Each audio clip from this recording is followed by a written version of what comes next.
বৃহস্পতিবার পবিত্র রাতে কেউ যদি এই দোয়াটি 100 বার পরে কোনো দিন পৃথিবীর কোনো মানুষের কাছে তার হাত পাততে হবে না। পৃথিবীর সব কিছু তার পায়ের নিচে আল্লাহ হাজির করে দিবেন। দারিদ্রতা থেকে মুক্তি দান করবেন, বিপদ আপদ থেকে মুক্তি দান করবেন, তার সম্মানকে সুউচ্চতা দান করবেন, অসুস্থতা থেকে দূরে রাখবেন।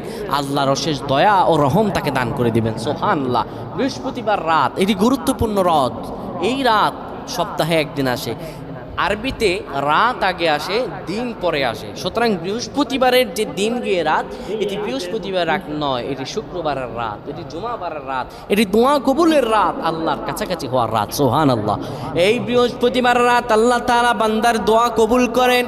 কেউ যদি বৃহস্পতিবার রাতে ঈশা নামাজের পরে পবিত্র হয়ে ইয়া হাইয়ু ইয়া হাইয়ু ইয়া হাইয়ু ইয়া রফিয়ু ইয়া রফিয়ু ইয়া রফিয়ু এই দোয়াগুলো পড়তে পারে 100 বার, আল্লাহ রাব্বুল আলামিন তার